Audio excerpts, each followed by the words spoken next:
अहिल्यानगर येथील राज्य उत्पादन शुल्क विभागाच्या भरारी पथक -1ने श्रीगोंदा तालुक्यात मोठी कारवाई केली आहे।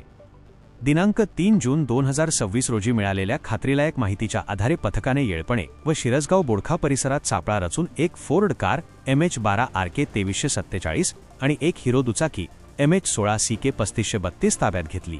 या वाहनांची तपासणी केली असता त्यात गोवा राज्यात निर्मित आणि महाराष्ट्र राज्यात विक्रीसाठी बंदी असलेला विदेशी मद्याचा साठा आढळून आला।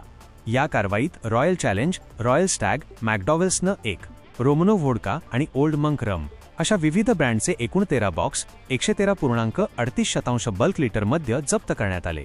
या प्रकरणी पोलिसांनी जालिंदर अजिनाथ गोल्हार राहणार वाबळेवस्ती शिरसगाव बोडखा तालुका श्रीगोंदा या आरोपीला अटक केली असून त्याचे इतर 2 साथीदार फरार झाले आहेत।